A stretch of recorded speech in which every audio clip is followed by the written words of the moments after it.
Buonasera a tutti, prendete pure il vostro posto. Buonasera anche per chi ci sta guardando online. È un piacere essere qui questa sera di nuovo a lodare il nostro Signore e ringraziarlo per tutto quello che ha fatto per noi in questa settimana. Vorrei un attimo introdurre quello di cui parleremo questa sera, di cosa il Signore ci porterà alla sua parola. Il tema di oggi parlerà di quanto costa seguire il Signore, perché ovviamente quando noi facciamo passi verso il Signore, questo a Satana non piace e c'è una lotta spirituale e Satana vuole portarci via tutte le benedizioni che il Signore vuole darci, dandoci problemi nella nostra vita. Ma c'è questo versetto che ogni volta che leggo mi rassicura, che dice così, in 1 Corinzi 10:13: nessuna tentazione vi ha colti che non sia stata umana, però Dio è fedele e non permetterà che siate tentati oltre le vostre forze, ma con la tentazione vi darà la via di uscire affinché possiate sopportarle. Quindi, nonostante il vostro cammino con Dio può essere difficoltoso, perché a Satana non piace quello che state facendo nella vita spirituale, il Signore non vi darà nulla che voi non possiate superare e vi darà anche indicazioni di come uscire da queste tentazioni. Quindi questa sera pensiamo a questo mentre ascoltiamo la predica, che nonostante tutte le difficoltà che dovremo passare a causa della nostra fede, il Signore è al nostro fianco e ci darà una via di uscita. Alziamoci tutti. Se non vi siete già salutati, vi chiedo di guardare alla vostra destra, alla vostra sinistra e dare una buonasera, salutatevi l'un l'altro. Per iniziare la nostra lode e adorazione oggi ci sarà il canto No Turning Back. Non so se lo sapete, però è una canzone che richiede tanta energia e quindi vorrei che iniziamo la nostra adorazione con questo spirito gioioso e che possiamo dare una vera lode al Signore. Partiamo.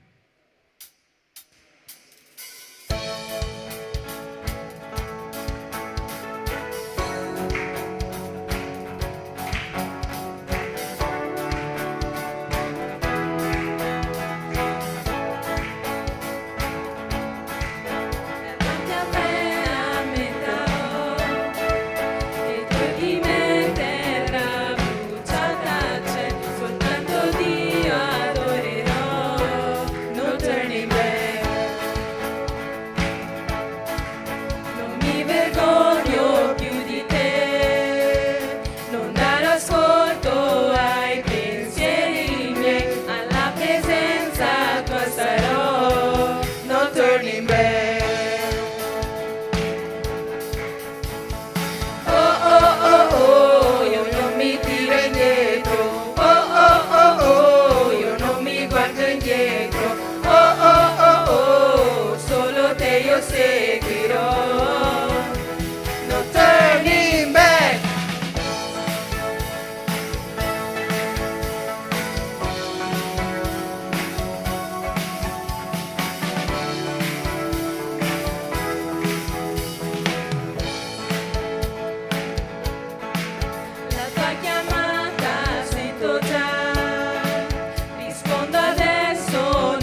tua voce indietro, no, non tornerò. Vedo la tua luce, seguo la tua voce indietro, no, non tornerò. Vedo la tua luce, seguo la tua voce indietro, no. Oh oh oh oh, io non mi tiro indietro. Oh oh oh oh, io non mi guardo indietro. Oh oh oh oh, io solo te io seguirò. No turning back. Oh oh oh oh, io non mi tiro indietro. Oh oh oh oh, io non mi guardo indietro. Oh oh oh oh, solo te io seguirò. No turning back, no turning back, no turning back, no turning back.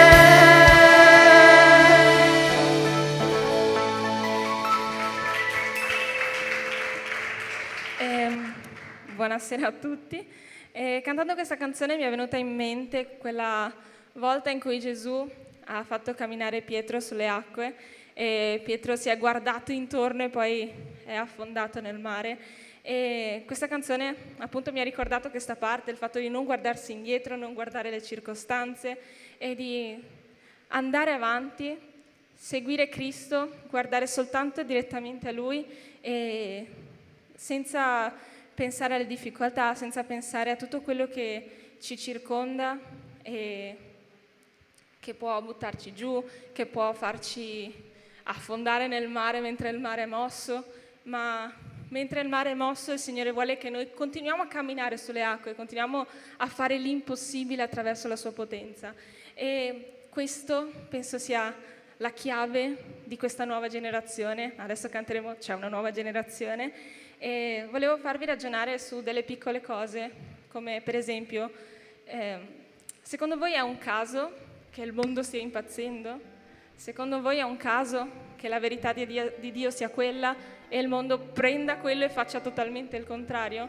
Non è un caso, non è un caso che tutto quello che vediamo in TV, nel mondo dello spettacolo, cercano sempre di parlare di Satana o semplicemente di rappresentarlo. Non è un caso, loro sanno che Dio esiste e stanno fatturando sul fatto che le persone non lo sanno.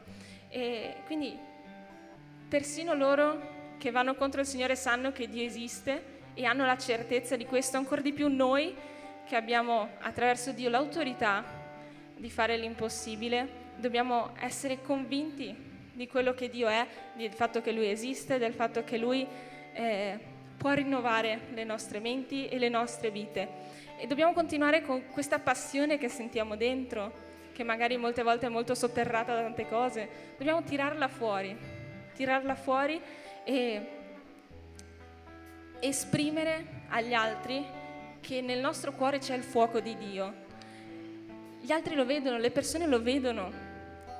Dobbiamo fare la differenza, dobbiamo essere diversi, dobbiamo essere una nuova generazione che, come dice la canzone, calpestano scorpioni e serpenti, che gridano senza timore che Gesù Cristo è il Signore.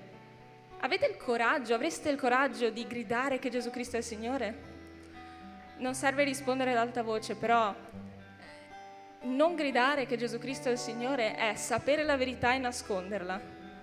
Se sapeste che da qui a 5 minuti ci sarà un uragano o qualcosa, non andreste in giro ad avvisare le persone che da qui a 5 minuti c'è un uragano che sta per arrivare.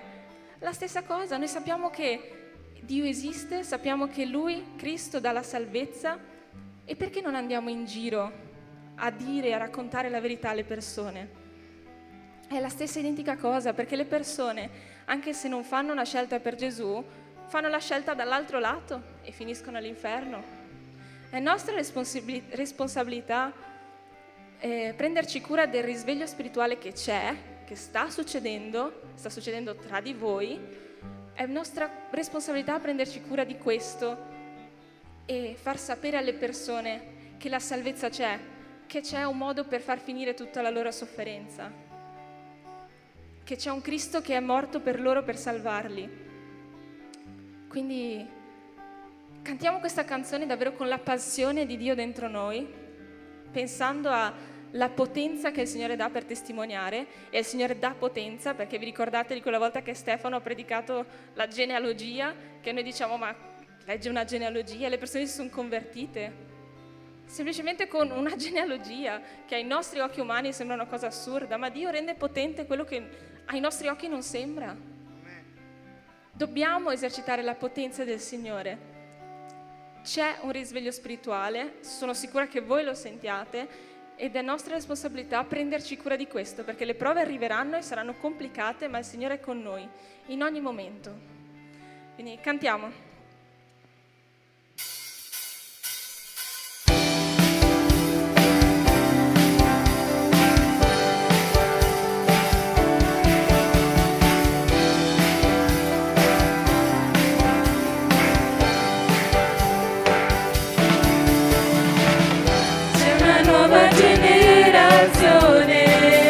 Con il fuoco di Dio nel suo cuore, appassionata per la visione di vedere un risveglio in questa nazione.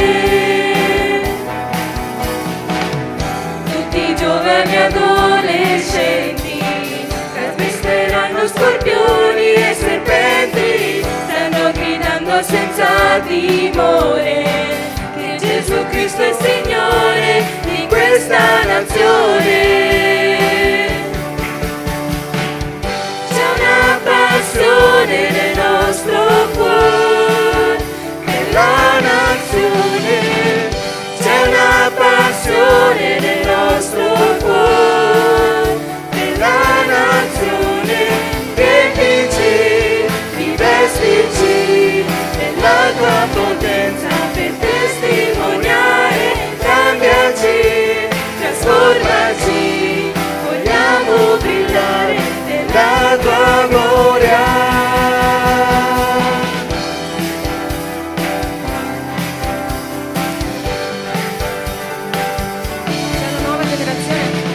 C'è una nuova generazione, con il fuoco di Dio nel suo cuore, appassionata per la visione di vedere un risveglio in questa nazione. Tutti i giovani adolescenti calpesteranno scorpioni e serpenti, stanno gridando senza timore che Gesù Cristo è Signore di questa nazione. C'è una passione nel nostro cuore per la nazione, c'è una passione nel nostro cuore per la nazione. Riempici, rivestici della tua potenza per testimoniare, cambiaci, trasformaci, vogliamo brillare nella tua gloria.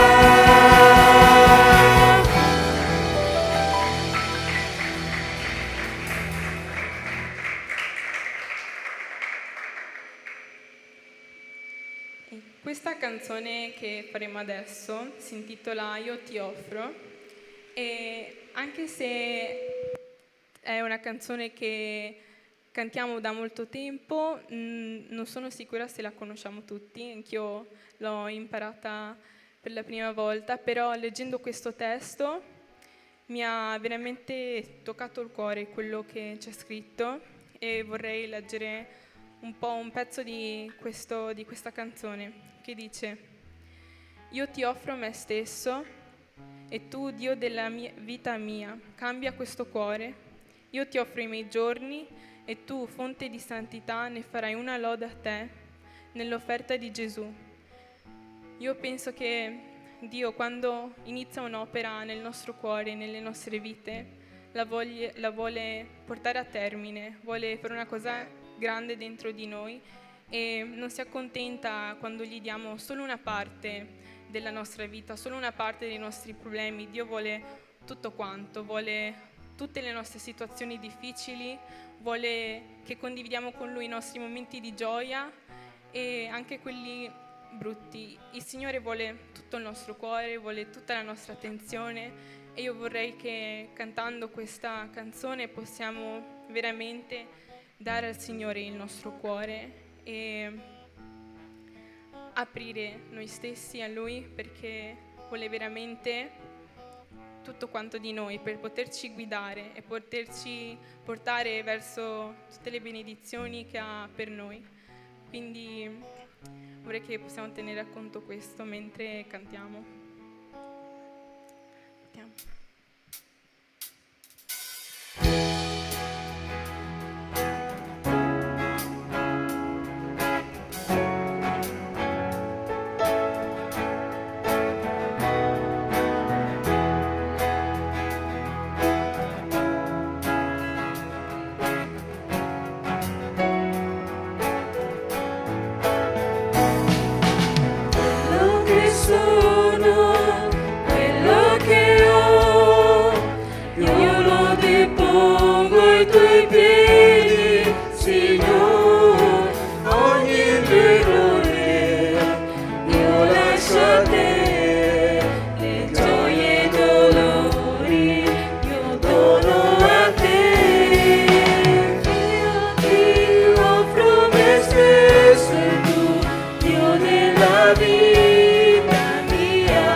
Caro Padre, offriamo tutta la nostra vita a Te, oh Padre. Mettiamo tutte le preoccupazioni, tutte le difficoltà, tutte le prove nelle Tue mani, oh Padre. Tutta la vita, oh Padre. Perché Tu, oh Padre, ci hai amato ancora prima che fossimo intessuti nel grembo di nostra madre, oh Padre. Tu già conoscevi tutti i giorni finché, da prima che uno non era sorto, Padre. Tu sei un Padre amorevole, sei un Padre che vuole solo il buono per i Suoi figli. Grazie, oh Padre. Grazie per quello che sei, oh Padre. Grazie per il tuo amore, oh Padre. Grazie per il tuo immenso amore, per la tua protezione, oh Padre. E oh Padre, ti voglio chiedere protezione spirituale su questa Chiesa. Perché, oh Padre, stasera è una battaglia spirituale. È una battaglia accesa, oh Padre. Perché andremo a rompere le uova nel paniere al nemico, Padre. Perché tu ci ricordi dell'autorità che ci hai rivestito e ci ordini di sgridare il nemico dalla nostra vita. Ma nella battaglia, oh Padre, oltre la spada abbiamo bisogno di uno scudo. E il nostro scudo sei tu. Sono i tuoi angeli che tu accampi intorno a noi, oh Padre. Grazie, oh Padre. Grazie del tuo immenso amore. Amen.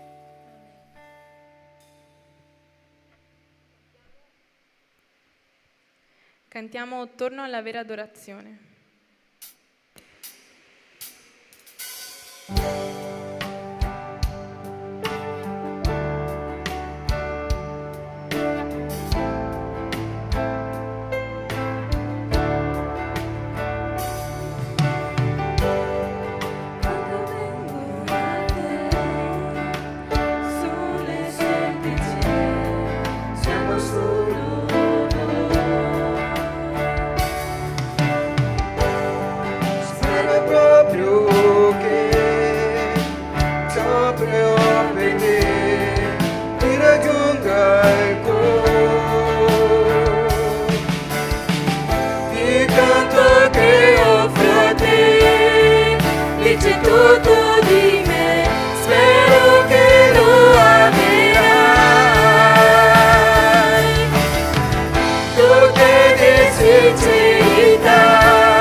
Signore, ti ringrazio per questa sera, Padre, ti ringrazio per ogni anima qua presente, Signore. Ti ringrazio per ogni singolo tuo figlio, Signore, che è qua oggi. Ti ringrazio per l'opportunità e la libertà che ci dai di poter parlare di te, di poter ascoltare la tua parola e di poterlo dare te, Signore.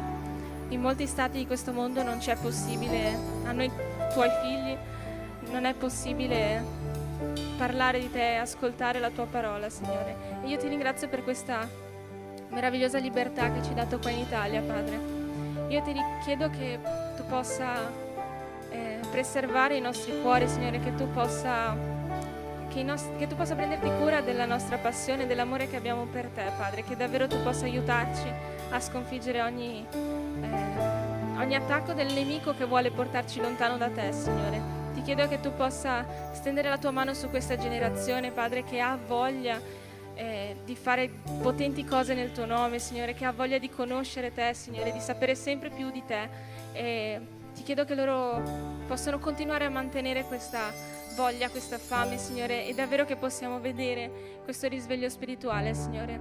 Noi sappiamo e siamo certi che il tuo regno è vicino, che Gesù tornerà presto, Padre, e ti chiedo che tu possa aiutarci ad essere coraggiosi, a poter andare là fuori nel mondo e poter parlare di te, portare la tua parola, portare il Vangelo, la buona notizia, questo messaggio di salvezza, Signore, che tante persone hanno bisogno.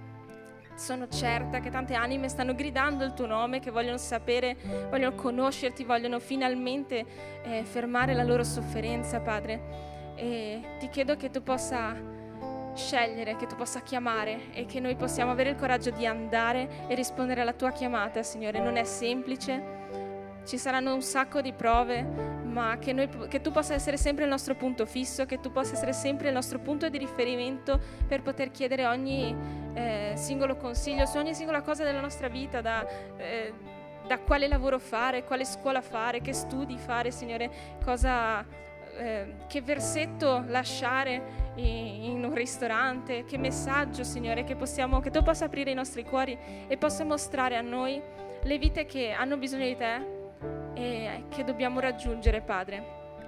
Ti chiedo questo, Signore, per questa generazione, e ti ringrazio nuovamente per questa sera, per questo momento speciale. Benedici la vita di Emanuele, che si è reso disponibile per poter portare la tua parola, che possa essere tu a parlare al suo posto e che tu possa parlare direttamente ai nostri cuori, che la tua parola possa arrivare affilata nella nostra anima, Signore, che possa scuotere tutto quello che abbiamo dentro, Signore, perché abbiamo bisogno di cambiare, abbiamo bisogno di maturare, di crescere e di evolverci, Signore.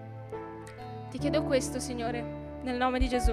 Amen. Potete sedervi.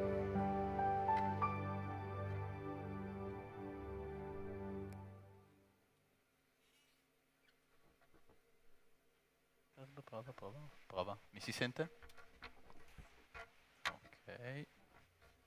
Grazie, prendo questo.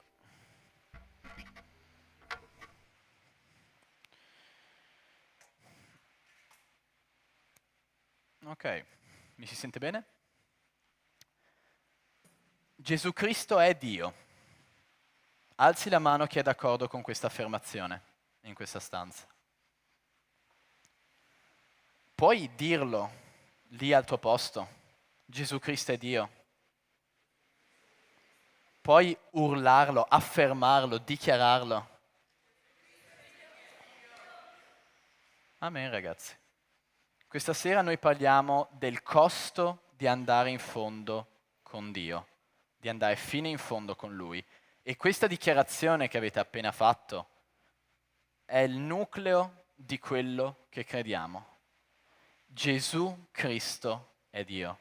Io stavo preparando questo studio qualche giorno fa, ho iniziato, mi è stato dato lo studio, ho iniziato a ragionare, a pregare sul da farsi e ho sentito lo Spirito Santo chiaramente dirmi: usa i Vangeli, predica attraverso la parola che Gesù in persona ha detto. E quindi io voglio cominciare dicendo proprio questo, che ci saranno tantissime citazioni dei Vangeli, perché io penso che, visto che Gesù è Dio, andare fino in fondo con Dio non c'è nessuno che lo spiega meglio di Gesù stesso. E quindi volevo cominciare questo studio, prima ancora di pregare, con questa breve introduzione, con un versetto, Luca 9,62, in cui Gesù, dopo aver risposto ad un uomo che gli ha detto io ti voglio seguire, cosa devo fare per seguirti? Gesù gli disse, nessuno che abbia messo la mano all'arato e poi volga lo sguardo indietro è adatto per il regno di Dio. Non è un versetto semplice, a volte non è un versetto bello da leggere, ma ci saranno molti versetti di questo calibro stasera. Gesù vuole che noi andiamo fino in fondo con Lui, vuole che lo seguiamo in un modo radicale. In un altro passaggio evangelico, in Matteo 10, da 37 a 39, Gesù stesso dice, chi ama padre o madre più di me non è degno di me, e chi ama figlio o figlia più di me non è degno di me. Chi non prende la sua croce e non viene dietro a me non è degno di me. Chi avrà trovato la sua vita la perderà, e chi avrà perduto la sua vita per causa mia la troverà. Chi non prende la sua croce e non viene dietro a me non è degno di me. Stampatevi queste parole in testa perché è il filo rosso che lega quanto vedremo questa sera. Signore Padre, noi siamo qui di fronte a te questa sera, di fronte alla tua parola, Signore, perché noi vogliamo andare fino in fondo con te, Signore. Questa sera, come hanno detto nella lode, è una battaglia spirituale. Satana non è contento di quello che stiamo facendo. Satana non è contento della rilevanza di questa Chiesa, Signore. Non è contento della fedeltà di questa Chiesa. Ma noi sappiamo che Gesù Cristo ha già vinto, Signore. E questa sera sarà un'altra vittoria per Gesù Cristo, Signore. Noi siamo qui, ti prego che tu possa aprire tutti i nostri cuori, che questa parola possa entrare nei nostri cuori e rimanere, e che il diavolo non possa fare nulla per impedirlo, Signore. Nel nome di Gesù. Amen. Vedremo varie prove, vari tipi di prove, in particolare 4 tipi di prove a cui siamo sottoposti quando noi vogliamo essere più seri con Dio. Quando una cosa che accade spesso e volentieri è che accade sempre quando noi vogliamo crescere con Dio, è che Dio alzi la temperatura, alzi l'asticella della sfida. E il primo modo che vediamo stasera in cui Dio ci mette alla prova, permette che noi siamo provati, è nella preghiera e nell'isolamento. Perché come ho già detto varie volte, qualcuno di voi mi avrà sentito dirlo, Dio non è un distributore di merendine, non è un genio della lampada. E vediamo qua una citazione di Luca 18 da 11 a 14. Passaggio molto famoso della preghiera del fariseo e la preghiera del pubblicano. Il fariseo stando in piedi pregava così dentro di sé. «O Dio, ti ringrazio che io non sono come gli altri uomini, ladri, ingiusti, adulteri, neppure come questo pubblicano. Io digiuno 2 volte alla settimana, pago la 10ª su tutto quello che possiedo». Ma il pubblicano se ne stava a distanza e non osava neppure alzare gli occhi al cielo, ma si batteva al petto dicendo: «O Dio, abbi pietà di me, peccatore». Io vi dico che questo tornò a casa sua giustificato, piuttosto che quello, perché chiunque si innalza sarà abbassato, ma chi si abbassa sarà innalzato. Gesù ci sta insegnando a pregare qua. Gesù ci sta insegnando che noi dobbiamo essere umili di fronte a Lui, noi dobbiamo umiliarci. Umiliarci di fronte a Dio significa riconoscere che Lui è il Re e non sei tu il Re. Lui è il protagonista, non tu. E essendo Lui il Re, voi dovete immaginare la preghiera come un'udienza di fronte al Re dei Re, il più grande Re di sempre. E Lui risponde quando desidera. Appena prima di questo brano nel Vangelo di Luca, Gesù parla della parabola della vedova e del giudice iniquo, con la vedova che insiste finché ottiene ciò che desidera. E anche là Gesù ci insegna come dobbiamo pregare, con umiltà e con costanza, perché Dio è il Re ed è un onore essere alla sua presenza, è un onore che Lui, una grazia immeritata che Lui ci dia quello che chiediamo. Ma allo stesso tempo Dio è buono, infinitamente buono, e sa di che cosa abbiamo bisogno.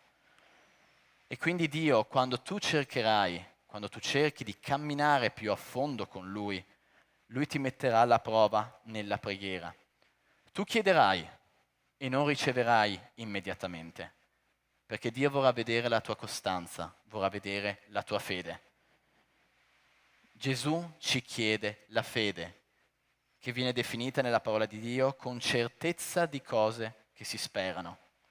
E quindi io ti invito, quando preghi, prega in un modo che piace a Dio, con umiltà.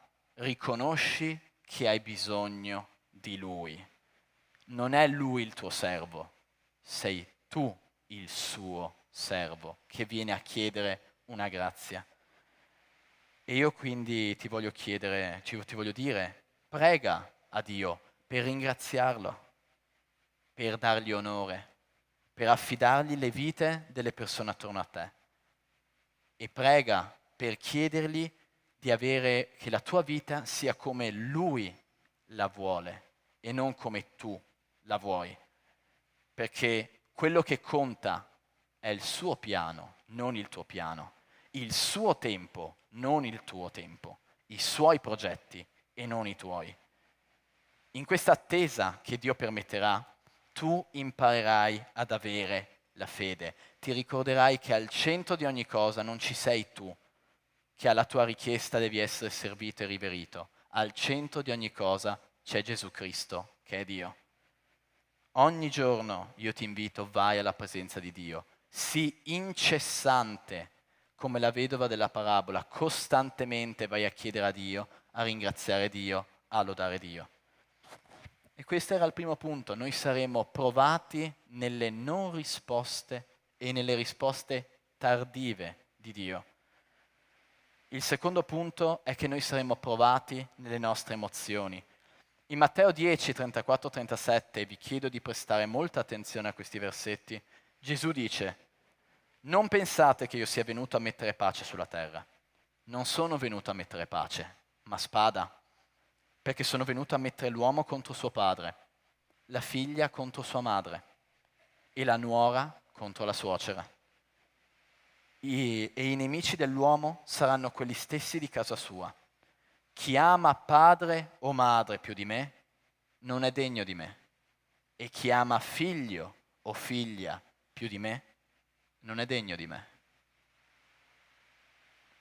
Vi è mai capitato di litigare in famiglia per la vostra scelta di seguire Cristo? Per il vostro desiderio di cercare di più Dio, di volere un rapporto più stretto con Dio, di passare tempo con la Bibbia, in preghiera, in chiesa? Vi è capitato di litigare con amici, con conoscenti, con persone che conoscevate a malapena, con sconosciuti magari su internet? La famiglia è dove le nostre emozioni si mettono a nudo, dove noi buttiamo giù la corazza che indossiamo quando andiamo in giro per il mondo per proteggerci da tutte le avversità, da tutte le sfide. Noi abbassiamo la guardia lì, ed è proprio lì tendenzialmente, nella nostra casa, con i nostri genitori, i nostri fratelli, i nostri mariti, le nostre mogli, che noi subiamo grandi dolori, subiamo grandi ferite. Qui abbiamo spesso delle interazioni molto difficili con la nostra famiglia. I nostri sentimenti vengono danneggiati. Le persone spesso e volentieri danneggiano i nostri sentimenti e noi soffriamo per questo. Ma anche queste sono prove che il Signore permette. Quando tu soffri nei tuoi sentimenti, vieni insultato, vieni criticato, vieni contestato per la tua scelta di seguire Cristo, anche quella è una prova per vedere dov'è il tuo cuore e di che cosa sei pieno tu. In Salmi 62, versetto 8, il salmista dice: confida in Lui, in Dio, in ogni tempo, o popolo. Apri il tuo cuore in sua presenza. Dio è il nostro rifugio. Sei mai andato a piangere di fronte a Dio? Sei mai andato da Dio a chiedergli perché le cose non vanno? Perché il tuo cuore è addolorato? Perché sei triste? Perché sei arrabbiato? Perché non piaci? Perché le cose non vanno come volevi che andassero? Perché non ti senti abbastanza? Dio è pronto ad ascoltarti, perché una volta che tu prendi i tuoi sentimenti, negativi o positivi, e li dai in mano al Signore, Lui li prende, Lui li trasforma e Lui mette la sua volontà e quello che Lui pensa dentro il tuo cuore. Il cuore è ingannatore, dice la parola di Dio, E seguire i propri sentimenti non è la via del cristiano. I nostri sentimenti dobbiamo ammetterli, riconoscerli e portarli a Dio. E chiedere: Dio, lavora su questo mio cuore, lavora su questa mia tristezza, su questa mia ansia, su questo mio senso di inferiorità, su questa mia rabbia. Lavora in me, Signore, rendimi come tu vuoi. Non seguire il tuo cuore, segui Cristo. Il terzo punto che voglio affrontare è che noi saremo provati nelle afflizioni. Ho inserito un pezzo molto lungo che vi consiglio di leggere, sempre Matteo 10, da 16 a 33. È un versetto, una serie di versetti molto interessanti, perché Gesù dice fuori dai denti che chi segue Cristo soffrirà. In questo momento, mentre io predico, ci sono persone che vengono torturate perché hanno la parola di Dio in casa. C'è l'esempio classico, tra virgolette classico, che viene fatto spesso della Corea del Nord, in cui se ti beccano con una parola di Dio sei morto, vieni portato via e vieni ucciso. Ci sono paesi in Africa in cui avviene la persecuzione. L'India avviene molta persecuzione verso i cristiani. Ci sono paesi in cui vengono uccisi, in cui vengono torturati, in cui le chiese vengono chiuse. E Dio ci aveva messo in guardia da tutto questo, sarà così. Ora leggerò una serie di versetti di questo passaggio. Versetto 17, questo è Gesù che parla, solo per essere chiaro. Guardatevi dagli uomini, perché vi metteranno in mano ai tribunali e vi flagelleranno nelle loro sinagoghe. Versetto 20. Ma nei processi, dice Gesù, non siete voi che parlate, ma è lo Spirito del Padre vostro che parla in voi. Il fratello darà al fratello alla morte e il padre il figlio. I figli insorgeranno contro i genitori e li faranno morire. Sarete odiati da tutti a causa del mio nome, ma chi avrà perseverato sino alla fine sarà salvato. Questo lo rileggo. Sarete odiati da tutti a causa del mio nome, ma chi avrà perseverato fino alla fine sarà salvato. Ma ci dice anche questo Gesù, versetto 26. Non li temete dunque, perché non c'è niente di nascosto che non debba essere scoperto, né di occulto che non debba essere conosciuto. Versetto 32 e 33 per chiudere. Chi dunque mi riconoscerà davanti agli uomini? Anch'io lo riconoscerò lui davanti al Padre mio che è nei cieli.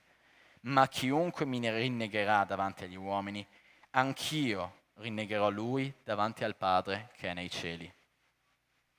Noi siamo qui per confessare Cristo. Cosa vi ho chiesto di affermare all'inizio? Voce. Che Gesù Cristo è? In certi paesi del mondo dire questa frase è una condanna a morte. Ma ci sono persone che noi chiamiamo martiri che lo dicono lo stesso. Affermano che Gesù è Dio, che senza Gesù si va all'inferno e solo attraverso Gesù abbiamo la salvezza, la grazia di cui abbiamo bisogno. Questo messaggio viene perseguitato e anche voi, se lo porterete, sarete perseguitati. Avete problemi?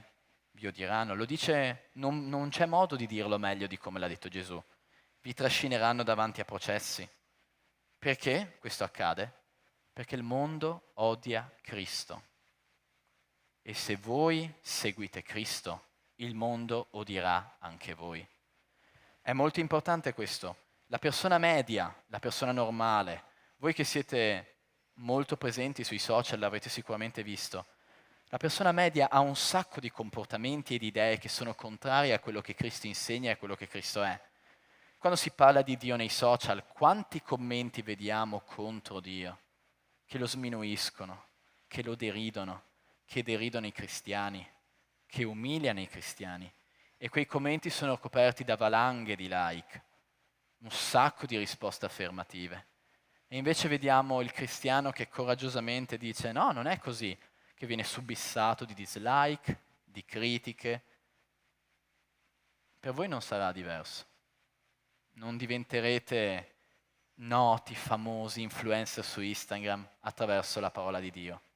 Perché la parola di Dio è aliena per questo mondo, è qualcosa che questo mondo rifiuta, è qualcosa che questo mondo odia.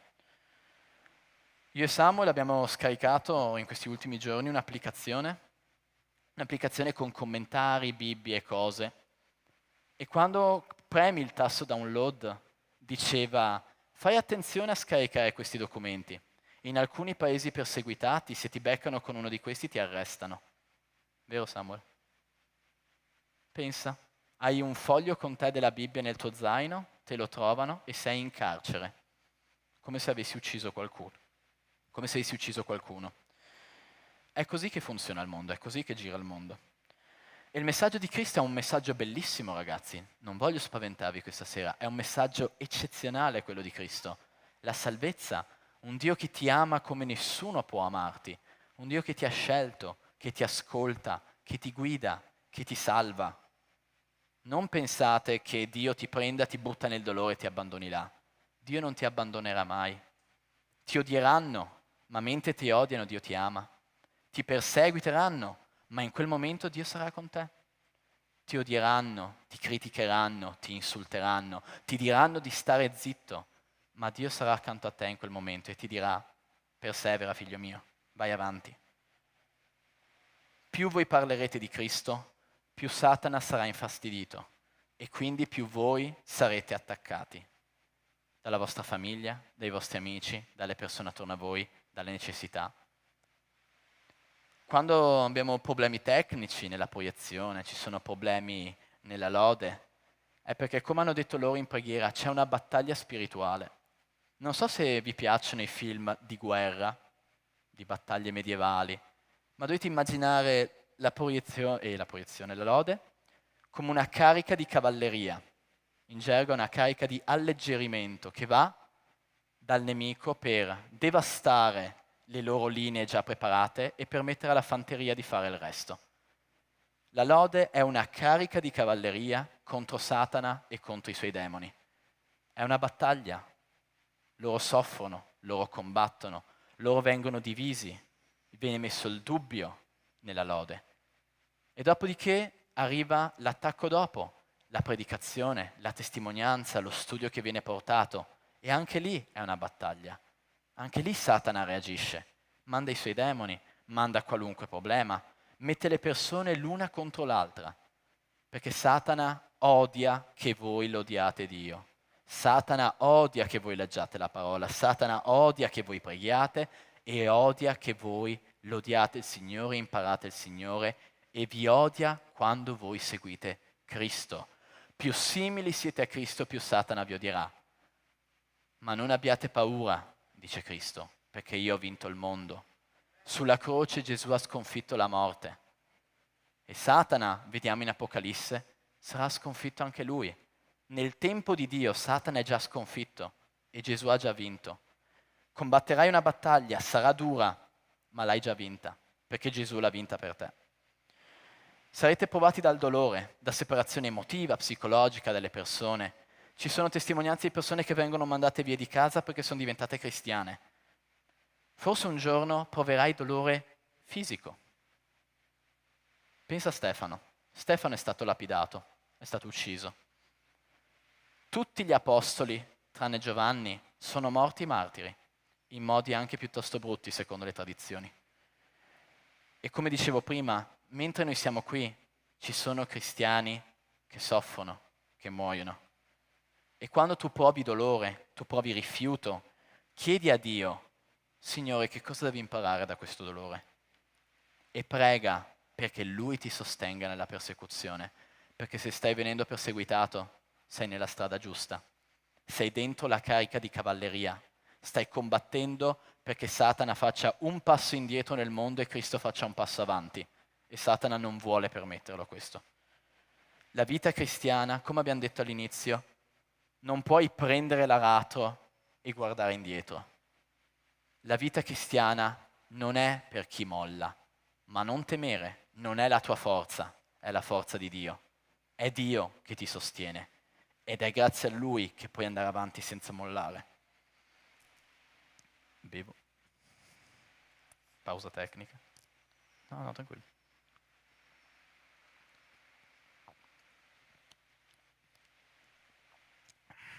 perché il quarto punto è particolarmente delicato. Satana odia quando siamo insieme. Adolescenti, ragazzi, voi avete un gruppo bellissimo. Satana farà l'impossibile per dividervi. Vi metterà l'uno contro l'altro in qualunque modo che può. Satana non gioca sporco, userà le cose più brutte. Chiesa tutta. Dio vuole una Chiesa unita. Satana odia l'unità della Chiesa.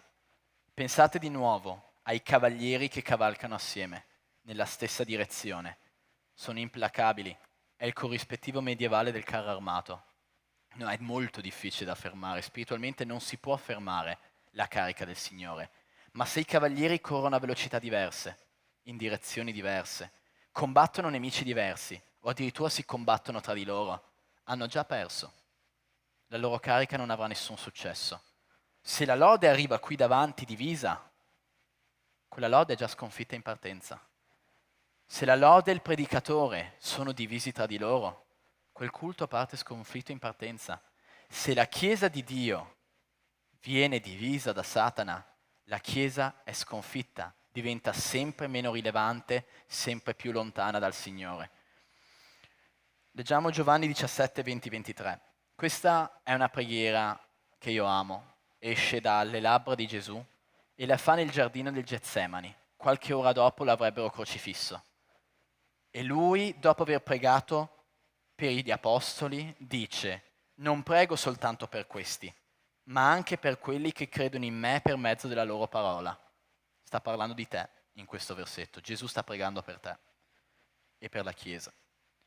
Che siano tutti uno, e come tu, o Padre, sei in me e io sono in te, anch'essi siano in noi, affinché il mondo creda che tu mi hai mandato. Io ho dato loro la gloria che tu hai data a me, affinché siano uno come noi siamo uno.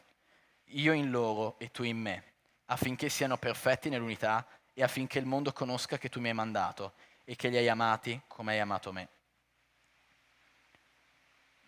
Dio ci dice in modo molto chiaro: affinché il mondo creda che tu mi hai mandato. Le persone crederanno dalla vostra unità. Se voi siete divisi, se tu permetti che Satana metta nel tuo cuore un sentimento di divisione, le persone non crederanno a quello che tu dici. Vedranno una chiesa divisa, una famiglia divisa, una squadra in cui si gioca l'uno contro l'altro e penseranno che con questa gente non vogliono avere nulla a che fare. Gesù ha pregato e ancora sta intercedendo per l'unità della nostra Chiesa. Leggiamo un altro passaggio, questa volta di Filippesi 2, da 1 a 4. Se dunque vi è qualche incoraggiamento in Cristo, se vi è qualche conforto d'amore, se vi è qualche comunione di Spirito Santo, di Spirito, se vi è qualche tenerezza di affetto e qualche compassione, rendete perfetta la mia gioia e avendo un medesimo pensare, un medesimo amore, essendo di un animo solo e di un unico sentimento. Non fate nulla per spirito di parte o per vanagloria, ma ciascuno con umiltà stimi gli altri superiori a se stesso, cercando ciascuno non il proprio interesse, ma anche quello degli altri. La nostra unità è in Cristo. È Cristo che ci rende uno. Noi siamo un solo corpo, la Chiesa è un solo corpo e il capo di questa Chiesa, di questo corpo, è Cristo. Noi siamo uniti non perché ci piace mangiare assieme al McDonald's, qua in giro, non siamo uniti perché abbiamo le stesse idee teologiche, perché noi siamo evangelici battisti, perché noi siamo di Treviso, perché noi siamo brasiliani piuttosto che italiani, perché noi tifiamo Milan piuttosto che Juventus. Non è quello che ci unisce, è Cristo che ci unisce. La nostra unità è sovrannaturale, non sottovalutatela, non è perché noi siamo bravi che siamo uniti, è perché Dio ci tiene uniti. Guardatevi attorno a voi, guardatevi gli uni agli altri. Quanti diversi siete l'uno dall'altro? Cosa avete in comune? Io sono cresciuto 24 anni in Italia, Pastor Caio è nato in Brasile il secolo scorso, 2 secoli fa. ha vissuto una vita radicalmente diversa dalla mia. È una persona molto diversa da me, come io sono diverso da voi giovanotti che parlate con termini che io non capisco e che a volte mi spaventano. Battute a parte. Noi siamo diversi, ma siamo qui, nella stessa carica di cavalleria. Siamo nella stessa squadra, combattiamo la stessa battaglia, contro lo stesso nemico, servendo lo stesso re. La parola diavolo viene da dividere. Il diavolo, il suo lavoro, quello che lui fa e ama fare, è dividere. A lui piace spaccare le relazioni umane, le famiglie, le coppie, le chiese, le amicizie. Quindi quando vedete delle spaccature nella chiesa, è molto facile che il protagonista di quella spaccatura sia il diavolo. Immaginate che da quella porta entri un ospite e vede la lode che litiga per la canzone all'alta perché non si regolano tra di loro su cosa cantare, sulla tonalità. Vedono il pastore che predica, qualche fratello che lo contesta e se ne va via a metà predica, fratelli che litigano tra di loro, gente che si prende a schiaffi perché due ragazze vogliono lo stesso ragazzo e non si mettono d'accordo, non si capiscono. Cosa pensa una persona che entra in chiesa e vede questa discordia? Si gira e va via, perché non è un posto con cui vuole avere a che fare. Ragazzi, pregate e lavorate per l'unità della Chiesa. Quando noi lasciamo una fessura a Satana, lui si insinua dentro e inizia a seminare bugie, inizia a seminare discordie. Ah, ma secondo me quella persona sta parlando male di te. Quella persona ha criticato il tuo lavoro, quindi ha criticato te, ha criticato il cristiano che sei, ha criticato la visione che Dio ti ha dato. Quello non è davvero tuo amico, fa finta, non ti ha nemmeno invitato alla festa che ha fatto. Non ti vuole bene. Io andrei via da questo gruppo. Questi sono tutti pensieri che sembrano nostri, ma non sono nostri. Pregate per l'unità della Chiesa. Siate radicati nella parola di Dio. Cristo dice in Giovanni 13, 34-35, io vi do un nuovo comandamento, che vi amiate gli uni gli altri. Come io vi amati, anche voi amatevi gli uni gli altri. Gesù ci ha amati andando sulla croce. Questo è il livello, ragazzi. E se tu dici no, quella persona non mi piace, non canta bene, non predica bene, ogni volta che discutiamo tira fuori delle idee che non mi piacciono, basta. Non voglio più lavorare con questa persona. In azienda funziona così, nel mondo funziona così, nei club funziona così, a calcio può funzionare in questo modo, nella Chiesa no. Perché noi dobbiamo rispondere di quello che facciamo della nostra Chiesa a Dio. Versetto 35. Da questo conosceranno tutti che siete miei discepoli, se avete amore gli uni per gli altri. Volete avere una testimonianza efficace? Volete che le persone vadano in paradiso, vengano in chiesa, che voi siate dei canali per la parola di Dio nella vita delle persone? O volete essere indifferenti? Volete essere dei signori nessuno di cui Satana non ha nessuna paura? Se volete essere decisivi nella vita delle persone, se volete far parte di quella carica di cavalleria che prende delle anime da Satana e le porta a Cristo, dovete essere uniti e dovete amarvi gli uni gli altri. Ama il tuo fratello anche quando non sei d'accordo, anche quando litighi, anche quando sbaglia, anche quando manca i suoi impegni, anche quando continua a contestarti, ti insulta, ti sminuisce. Ama quel fratello, ama i tuoi fratelli di chiesa, non uscire dalla chiesa, non dividere la chiesa, ama, crea unità, crea pace. Se senti di non stare amando il tuo fratello, se senti che c'è una spaccatura tra te e il tuo fratello, sappi che Satana sta lavorando lì. Sta aprendo quella spaccatura perché sia irreversibile. È molto importante che quella spaccatura venga richiusa, queste radici velenosi vengono estirpati con l'amore e con la parola di Dio. Questo non lo stresserò mai abbastanza, è un messaggio che anche a me fa fatica ad entrare. Non sparlate gli uni degli altri. Non fate gossip, non escludetevi, non fate gruppetto, non fate fazioni, noi contro di loro, gli amici di Samuel contro gli amici di Gabriel. Non fate questa cosa, perché se voi fate questo, voi state dando l'assist più bello e facile della storia a Satana. E un giorno Satana vi ringrazierà per quello, perché lui avrà diviso la Chiesa attraverso quel vostro errore. Non permettetelo. Lavorate per l'unità, lavorate per l'amore in questa Chiesa. Chiedete scusa, perdonate, amate l'altro, servite l'altro. In questo modo chiudete le porte a Satana. Anche se lui gira attorno alla Chiesa, non troverà come entrare. E Gesù userà voi, la vostra vita, la vostra testimonianza per proteggere la sua Chiesa. Romani 12:10 dice: quanto all'amore fraterno, siate pieni di affetto l'uno per gli altri. Il pastore ha fondato il ministero degli abbracci, non dimenticatelo, quindi siate abbracciosi, siate affettuosi.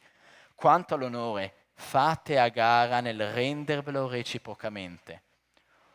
Onorate chi sbaglia, onorate chi non merita onore ai vostri occhi, perché i vostri occhi non sono gli occhi di Dio. E se una persona è in questa chiesa è perché Dio l'ha voluta qui. Ma non canta bene come me, non è bravo come me con i bambini, ma non serve, ma non prega, ma non sa della parola quanto so io. E quindi Dio non lo ama per questo. Gesù non è morto anche per lui. Quando sei in conflitto con una persona, ricordati, Gesù è morto per entrambi voi due. Tu non eri degno della morte di Cristo e non era nemmeno quella persona. Eppure la morte di Cristo è avvenuta ed entrambi potete essere salvi per la grazia di Dio. Non sminuite gli altri, non considerateli meno di voi. Siate umili, servite gli uni gli altri.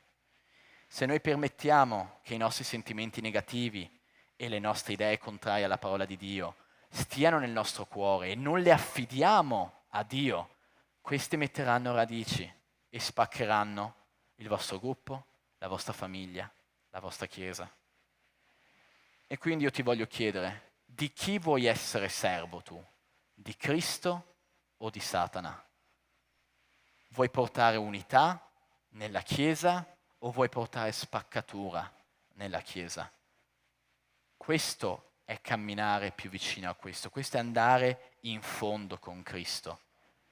Scegliere Lui nelle tribolazioni, nelle emozioni, nelle fatiche. Ricordatevi, cito quello che dice in Efesini 6, 10, 12, perché non posso stressarlo abbastanza. Il tuo fratello davanti a te non è il tuo nemico. Non importa che cosa ti ha fatto, quanto dolore ti ha causato, non è lui il tuo nemico, è Satana il nemico. E se tu dimentichi questo, farai gravi danni nella tua vita. Il nostro combattimento infatti non è contro carne e sangue, ma contro i principati, contro le potenze, contro i dominatori di questo mondo di tenebre, contro le forze spirituali della malvagità che sono nei luoghi celesti. Satana e i suoi demoni sono i tuoi nemici. Riconoscilo, vedili. Quando vedi provocazioni, divisioni, problemi nella Chiesa, fermati e chiedi: Signore, che cosa sta succedendo? E il Signore ti farà vedere. C'è un demone in azione, c'è Satana in azione. E lì bisogna pregare, bisogna sottomettersi, bisogna cercare l'unità della Chiesa di fronte alle difficoltà. Adesso andiamo verso la parte conclusiva di questo studio. Mi rendo conto che è stato molto lungo, ma era vitale. Il Signore mi ha detto che era vitale che voi riceveste questa parola. Siamo partiti da questa frase: chi non prende la sua croce e non viene dietro a me non è degno di me. Chi non prende la sua croce e non viene dietro a me non è degno di me. Cristo ha un'immagine radicale della vita con Lui. Cristo non accetta mezzi compromessi. Ah Signore, lavoro per Satana durante la settimana e per te nei weekend. Va bene? Facciamo un contratto duale, così ci organizziamo bene. Dio è geloso e vuole che tu sia solo con Lui. Lui non vuole un pezzettino di te. Ah Signore, io faccio la mia vita come voglio, ma il sabato è tuo. Il sabato prego, leggo la parola e vado in chiesa. È tutto tuo il mio sabato. Lui vuole tutta la tua settimana, vuole tutti i tuoi sentimenti, vuole tutti i tuoi sogni, tutti i tuoi pensieri. Gesù vuole tutto di te. Lui è venuto per salvarti e per essere il re della tua vita. È venuto per mostrarti delle vie che sono superiori alle tue. È venuto a darti dei sogni che sono più grandi dei tuoi sogni, più belli dei tuoi sogni, perché sono progetti in cui tu e Lui siete vicini. E ragazzi, il paradiso è stare vicino a Dio. Vuoi vivere il paradiso su questa terra? O vuoi aspettare la tua morte? Vivi il paradiso già ora e stai vicino a Dio. Troverai sfide nella tua vita, tante sfide, in famiglia, per strada, nel lavoro, ma Gesù combatte con te in quelle sfide. Nessuna sfida è troppo grande per te, perché c'è Cristo che la combatte per te. Le sfide che Cristo ti dà sono tutte alla tua portata perché è Cristo a combatterle per te. E quindi io ti chiedo, sei pronto a soffrire per Cristo? Sei pronto a rinunciare a possessioni materiali, oggetti, soldi, amici, parenti, sogni, progetti per seguire Cristo? Sei pronto a accettare il suo silenzio, ad aspettare che Lui parli? Sei pronto ad attendere con pazienza una risposta di preghiera che ci metterà anni ad arrivare?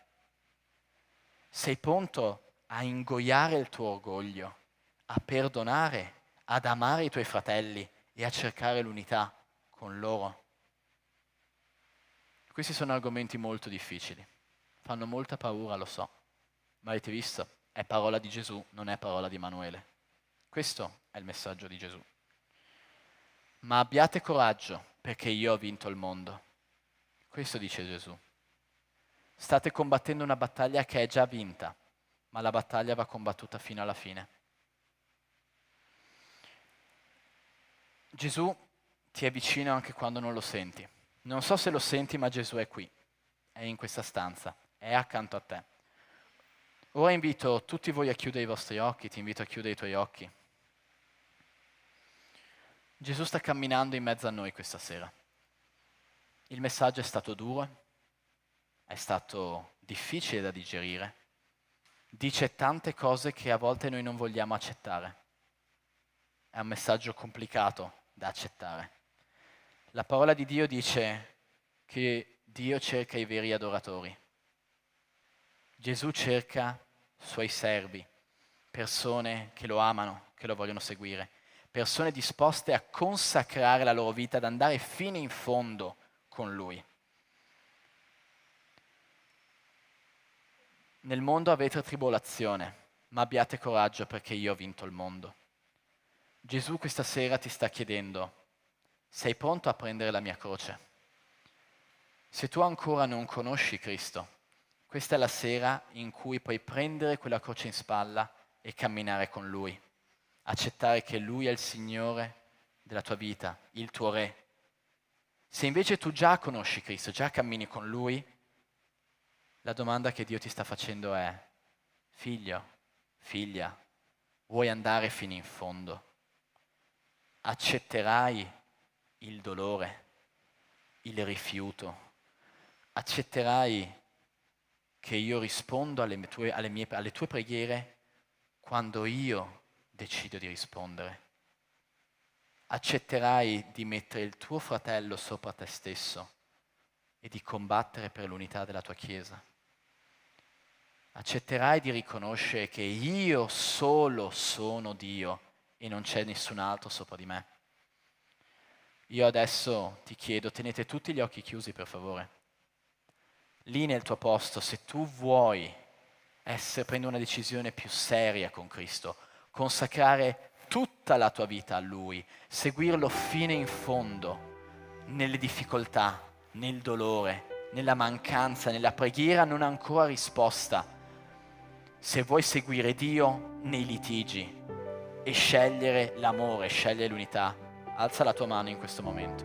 Voglio pregare per te. Alzala bella alta, non avere paura. Adesso io voglio pregare per chi ha la mano alzata. Tenete gli occhi chiusi. Per tutta la mia preghiera tenete la mano alzata, poi la calerete, nessuno vedrà che l'avete alzata. Signore, io ti ringrazio per questi miei fratelli, per chi ha alzato la mano e per chi non l'ha alzata, Signore, per chi ha accettato questo appello e chi non l'ha accettato. Il tuo messaggio è radicale, Padre. Ci sono due strade, seguire Cristo o seguire Satana. Solo due padroni, Signore. E io ti prego che questa sera questi ragazzi e la tua Chiesa decida di seguire Gesù Cristo, Signore. Gesù Cristo, tu sei Dio, sei il nostro Dio, l'unico Dio, e noi vogliamo seguirti. Tu sei il Re della nostra vita, tu sei il nostro Signore, il nostro Salvatore, e noi ti lodiamo per questo. Il tuo nome è al di sopra di ogni nome, Signore. Tu sei un Dio grande, un Dio che salva, che guarisce, e noi non vogliamo avere paura. Noi vogliamo essere testimoni del Vangelo fino in fondo, Signore, a Treviso e nel mondo, Padre. Ci sarà dolore, ma tu sarai con noi. Ci sarà rifiuto, ma tu sarai con noi. Satana cercherà di dividerci, ma tu ci terrai uniti nel nome di Gesù, Signore. La tua Chiesa è qui per te, Signore. Noi siamo qui per te.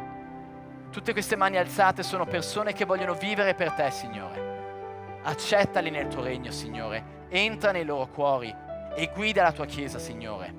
Rendila perfetta nell'amore, perfetta nell'unità, che sia come tu la vuoi, una sposa secondo la tua volontà. Grazie, Signore, per queste mani alzate. Grazie per questi miei fratelli che vogliono servirti, vogliono seguirti fino alla fine, che vogliono una Chiesa unita, una Chiesa serva, una Chiesa che ama, che perdona, Signore, una Chiesa che ogni giorno si mette in ginocchio di fronte a Gesù Cristo a dire: tu sei il Re e io ti seguirò, Signore.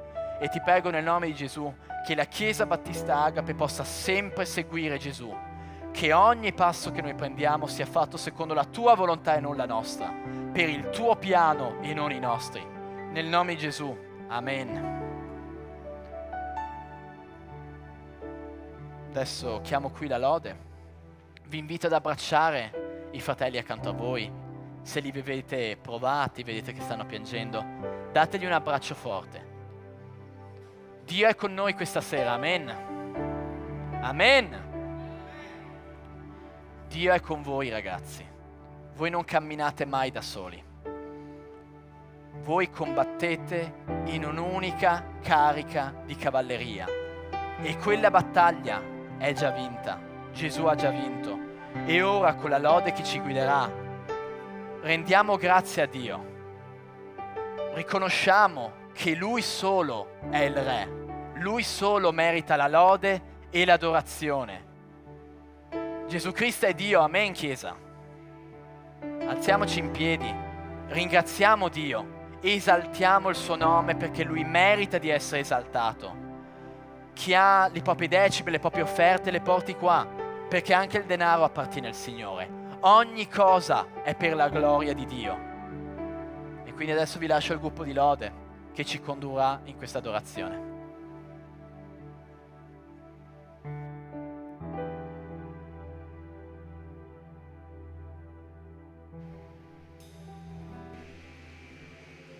Se non siamo già tutti alzati, alziamoci tutti per favore. Adesso abbiamo il nostro momento di dare un'offerta per la causa del Signore, qualsiasi cosa che Dio vuole fare con queste offerte. E se vi sentite di dare qualcosa, e potete, se no che possiate dare al Signore la vostra vita e il vostro cuore, perché Dio l'accetterà e è questo che vuole. da voi. Adesso cantiamo C'è una nuova generazione.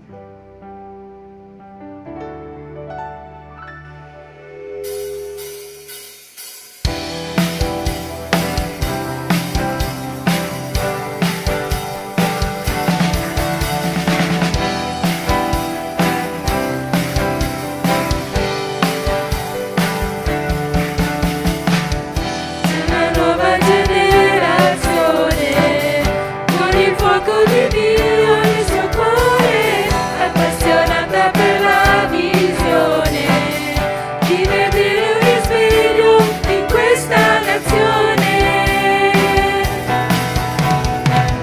Tutti i giovani adolescenti calpesteranno scorpioni e serpenti, stanno gridando senza timore che Gesù Cristo è Signore di questa nazione. C'è una passione nel nostro cuore per la nazione, c'è una passione nel nostro cuore per la nazione. Riempirci, investirci nella tua potenza per testimoniare, cambiarci, trasformarci nella tua gloria, nella tua gloria.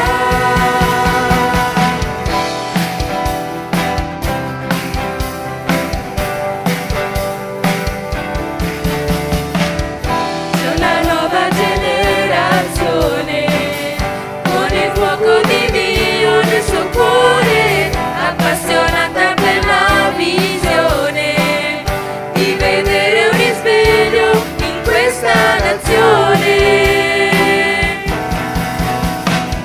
Tutti i giovani adolescenti calpesteranno scorpioni e serpenti, stanno gridando senza timore che Gesù Cristo è Signore di questa nazione.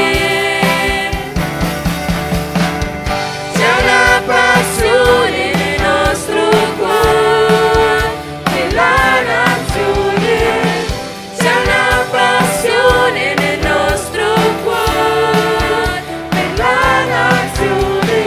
Riempirci, investirci nella tua potenza per testimoniare, cambiarci, trasformarci, vogliamo brillare nella tua gloria.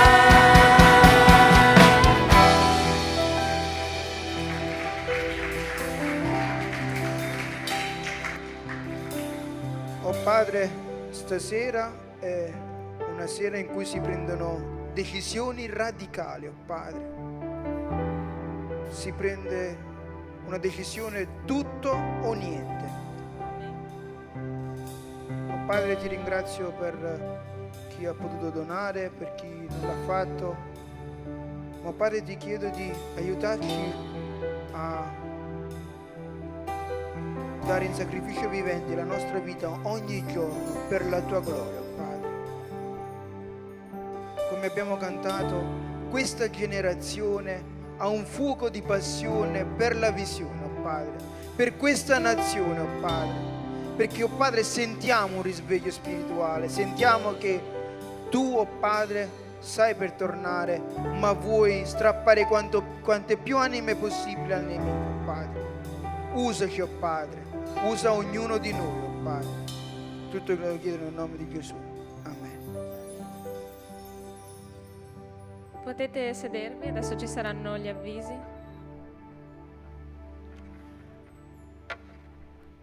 Bene, gli avvisi sono i seguenti. Lunedì, non ricordo che giorno del 31, in via, spero non eccezionale, comunque si farà questo lunedì per la prima volta dopo un po' di tempo, è stato proposto un incontro di preghiera fisico in presenza qui alle ore 21:00 di lunedì per giovani, adolescenti, preadolescenti, tutti voi. Quindi siete caldamente invitati tutti quanti a essere di nuovo qui lunedì 31, alle ore 21, per questa preghiera. La preghiera è fondamentale, ragazzi, e pregare insieme è di una potenza nucleare, non posso nemmeno spiegare quanto importante è. Quindi se riuscite a essere qui lunedì sera alle ore 21, venite qui, preghiamo insieme e poi si va a casa, si mangia prima, si mangia dopo. L'importante è essere qui uniti in preghiera. Sabato 19 agosto vi è stato annunciato sul canale Sabato CBA, qui alla sera sarà vuoto, non ci sarà nulla, zero, luci spente, lode spenta, tutto spento, sala vuota, perché il culto è a Belluno. Andremo dai nostri fratelli a Belluno, abbiamo una delegazione qua di qualche bellunese sparso, ciao bellunesi, e faremo il culto con loro, staremo insieme a loro. Quindi 19 agosto è tra 3 settimane. Avete tutto il tempo di organizzarvi, prendere, andare, far su le macchine con i vostri genitori per andare su a Belluno. È molto bella e molto importante perché Cristo vuole una chiesa, come la vuole? Unita. A Belluno sono nostri fratelli. Sono lontani, non è una scusa. Dobbiamo stare uniti come chiesa e questa è una grandissima occasione per essere uniti a loro. 1, 2 e 3 settembre c'è il ritiro spirituale dei giovani. Quindi giovani! Quindi 18-19 anni in su, per chi ha compiuto 18 anni, il pastore vi spiega questa, 19 anni in su, per gli altri vi spiega il pastore. Se avete amici, conoscenti, fratelli, parenti, cugini di quella fascia d'età, ditegli di fare veloce, Giada alza le 2 braccia, quella è la ragazza a cui iscriversi, scrivete a lei, il pagamento è di 60 euro, corretto? Facile, scritto. 60 euro, chiedete a Giada, chiedete ai pastori, avete fratelli, parenti, amici, chiunque che vorrebbe venire, che sarebbe interessato, sarà 3 giorni. Le attività saranno diverse, non staremo a tirarci pallonate come facciamo con voi, però sarà comunque molto carico, molto significativo spiritualmente. Se sei di quella fascia d'età, vieni a questi 3 giorni, venerdì, sabato e domenica, venerdì sera, sabato e domenica. Non c'è lavoro per molti, quindi venite. Voi, giovanotti, che ancora non avete la vostra vecchia età e non potete ancora venire, se avete fratelli, parenti, amici di questa età, invitateli.